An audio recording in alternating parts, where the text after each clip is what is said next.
Hey guys, I hope everybody's having a fantastic day. Whether you're watching this in the morning, in the afternoon, or in the evening, I'm just stoked you're here. Real quickly, I want to say thank you to all the channel members. Thank you, thank you. I want to say thank you to anyone who's found your way in here to check out the knife, the EDC content. And I want to say a special thank you and shout out to my buddy A to Z EDC over on Instagram. He's my local blade show buddy. And we're kind of like partners in knife crime. But he's made this old gem available for me to check out and show you guys. And all I ask is if you would, if you're over on Instagram, give him a follow at a2zedc.com. I'll leave him in the description too. So what we have here, guys, is an O effing G. This is a WE knife company. And the first thing you notice about this is the box, or at least me. It doesn't look like any WE box I've seen before. It just has a black WE on it. The social media are just WEs. I don't see any Civivi. I've got this little designation here that says 6041i, which is what this is called. The WE 6041i. Plain handle, which means raw titanium. Drop point with the black and satin blade. And then it's got the WE 6041 and a part number here. Socials on the back. But just a very generic WE box. And as we dig further into it, we come to a very generic WE pouch. Generic in that it's old school. Doesn't have any yellow on it. Doesn't have any Civivi on it. It says WE and WE knife on the back. Guys, before we jump into this, if you're so inclined, and if you haven't yet, I have to ask, please hit that subscribe button and that bell notification icon. It does really help me out. But what you notice inside of here is you get a lot of the normal swag. We get this little old, congratulations on your purchase of a WE knife, blah, blah, blah. Troll candy, an old school, seems like a much better quality cloth. And then what I love about WE, besides the fact that their knives are awesome, they've got the best little cloths that their knives come in. You've got place for two knives here, fur lined, and then you've got the 6041. Now this knife is interesting in a couple of different ways. For one, if I'm not mistaken, and I've done a lot of research trying to learn more about this knife from Knife Informer and some others, but the best I can tell is it came to market or was announced on January 1st, 1999 and started making its rounds and hitting retailers like Blade HQ, where I'll leave a link, even though it's been long discontinued, but you can read the specs, about 2000 in mass. And there weren't a ton of them made, but what's interesting about this is this was one of WE's first knives. Like ever. So when you're reading this article under Knife Informer, if I remember, I'll link it, but you can Google WE 604i and there'll be a few videos and this one really good article that kind of breaks down a written review, right? Like they used to do in the old days. What you learn is 1999, guys, one of WE's first knives.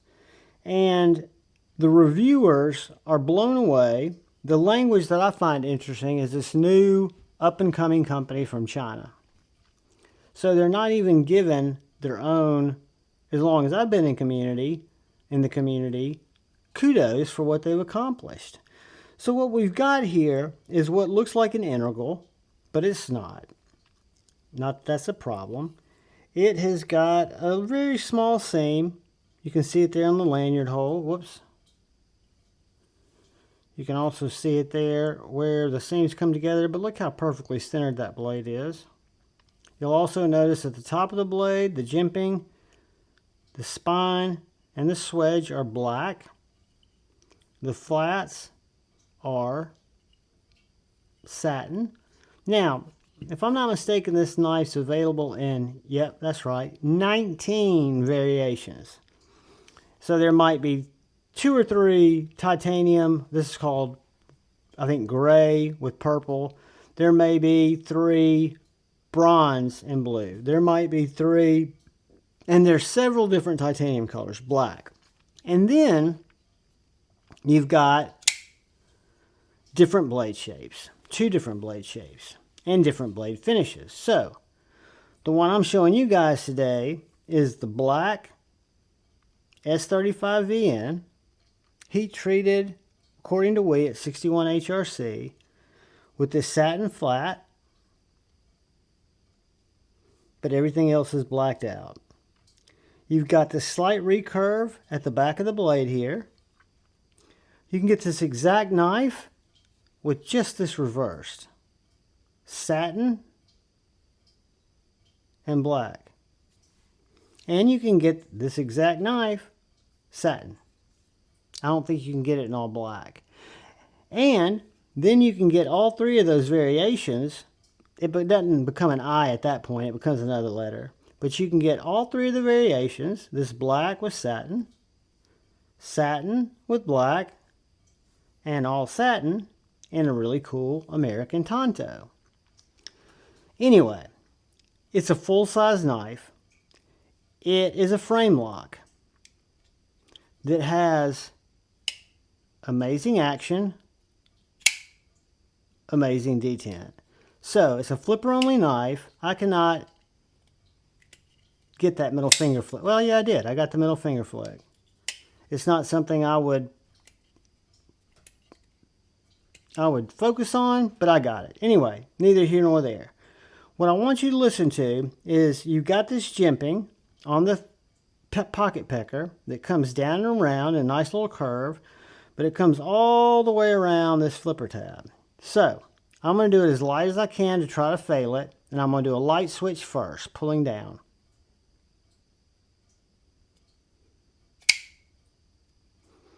So that's as light as I can. It breaks the detent and it locks into place. Now I'm going to do a push button, as light as I can. The positioning of that flipper tab in relation to where that pivot is, those ceramic bearings, and that smoking detent ball. I don't know if you can see it in there. It's got a lock bar insert and a really nice detent ball. The other thing you'll notice is this is an early knife. This is before you saw a lot of lock bar access. The community wasn't screaming for it yet. But if you look here, you see that you've got about an 1/8 to a 1/16 of an inch. Even though it doesn't show up stylistically, you can see this jimping right here. No jimping on this side. And this side is slightly lowered. So if I pass through, I pick up the lock bar, close it. If I go straight into it, it's automatically pushing it apart. So because of that unibody construction, or those 2 joined up pieces, you've got complete protection of that blade from dust and debris. Nice lanyard hole. And another thing that surprised me on a knife that was designed in '99 is look how much weight relief you have in those titanium scales. So you've got almost like this rib skeleton system, and everything else is relieved for weight, which is amazing. You've got this dragon scale pattern, which is on all the different variations. I find it stunning from a machining standpoint and stunning from a grip texture standpoint. Am I crazy about the look? It feels good in my hand. The other thing that you'll notice is you do not feel the pocket clip in your hand. That's a good thing, and the only drawback I see with that is I am wearing my 511 jeans today, which are thicker hemmed. So when I go to put this in my pocket, I have to kind of pull the pocket clip around, and I get it down to about right here. On khakis, it goes all the way in. When I put my Paramilitary 2 in with my Lynch, it goes all the way down. So because I consider it a gentleman's knife, thin, slim, refined, thin clip, Very good ergonomics. I think it works better with thinner, more dressy pants. Now what you'll notice is the lock bar access, or the relief cut, is cut on the inside of the scale. So even though you've got this drag and scale here, it doesn't seem like a pocket tear upper, right? The other thing that dates this knife for me and shows me that it's a unique Wee, you've got the only accent color are the purple on the pivot, which is captive, and then your hardware. You've got 3 pieces of hardware. One holds in the lock bar insert, one holds in the clip and the back part of the body screw, and the other is a pivot. So a very easy knife to take apart, except it's not my knife. I'm not going to take it apart. And my buddy A to Z EDC is smart enough to not let me bring the tool home. This knife ships with a proprietary Wee tool. Wee doesn't do that anymore. One time they did. You've got this almost like inverted star bit in 3 different places. The hardware looks different size, but I think the bit may be the same size. But again, the snap, I'm going to take it up to my microphone, and then I'm going to let it just shut. I'm going to pop it. I'm going to let it just shut. You can hear that detent suck it in. But I've handled Shiros. I've handled knives that were Grambos. I've handled some Grimsmos. And this knife is a little heavier. I think it's about 4.5 ounces. We'll weigh it in a second. But from a sleek, very well tuned, absolutely no blade play, not even when it's in between its lockup. Fantastic jimping, and then a full-size knife. So when I say a full-size knife, let's take a look at it next to the Benchmade bug out. Reach in my pocket and get the Paramilitary 2 Tonto. So it's going to be bigger than both of those knives, by quite a bit. So I'm going to break out one of my bigger boys, which is my Spartan Harsey. It's folder. It's got about a 4-inch blade, a little over 8 inches. It's going to be just a little bit bigger. So that's about the same size. Now I've got 2 other Wees that are on the larger sides of knives, but both of them, my limited edition Fornix in 20 CV and my awesome Nefaris in 20 CV, are both shorter than this OG S35VN Sweet 604i. So now that we've done some random size comparisons, I am going to get the Javon tape measure. I'm going to go from this back corner to the blade, and I'm going to see that I come in right over 8 3/4 inches overall. I'm going to take the blade from this front area. You could measure it from a lot of different areas. I'm going to come in at 3 3/4 on the blade stock. And then I'm going to measure from right here to the back of the trigger. And I'm going to come in right under 4.5 inches. So, my recurve blade cutting area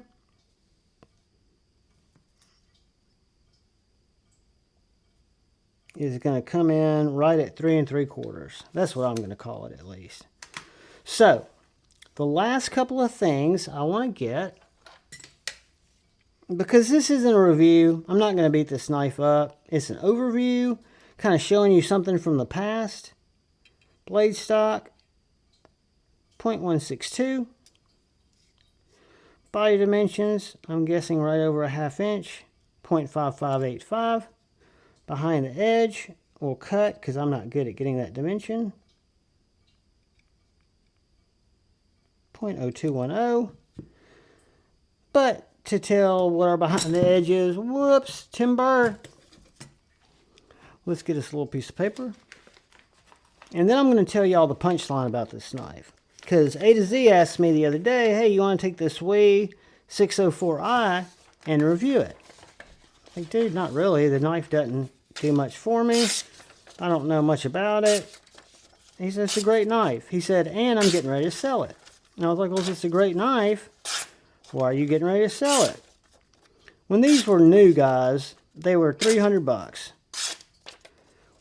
The link I'm going to show you from Blade HQ has it at like 253, but that's when they were discontinued and they were closing them out, right? Jeff is not a knife flipper, but he's a big eBay businessman. He goes and he buys all kinds of stuff from different estate sales. I say all kinds of stuff. He buys certain stuff that he knows he can sell on eBay, and he turns it over. And so he naturally watches knives there. He actually assisted me in selling my PMP Tianto for $170 more than I was asking on Blade HQ. It just had a much bigger market. Or not Blade HQ, Blade Bench. I left it up there for several weeks, but I realized that there are not that many people looking for a crazy knife. This knife has had 3 sold completions since June. So you don't see a lot of them up for sale. It's a pretty rare knife, but 3 of them have gone up for sale. The least expensive one sold for $600. Yeah, I'm just being quiet. So here's a knife. We talk about knives not being investments, and they're not. This is a fluke. I don't know what has, because it doesn't have a designer attached to it. I don't know why this has become desirable in certain corners of the internet. But eBay is unique in that you can not only go and see how many were listed, what they asked for, how the bidding structure went if you got an eBay account, but also what the sold values were. And 3 of these guys top 600. So if I bought it new in 1999, it would have cost me $300. If I bought it when Blade HQ was selling out, it would have cost me $253. I think A to Z paid about $175 for it. I could be a little low there, but I think that's right. I just dropped my mic, dropped my hat. I'm such a fucking idiot. But anyway, guys, this is the WE 604i, not for integral, but for something, probably one of the blade designations. I'm going to leave a link to this so you can read about it and get exact dimensions. The things I want to point out about it, even though it was not an exciting knife to me, the more I've handled it and experienced it, which has only been a little over a day, I love the scales. They're truly unique. I love the lock bar access. I love the weight relief in those titanium scales. And just to show you, we had, do we have a 3 3/4?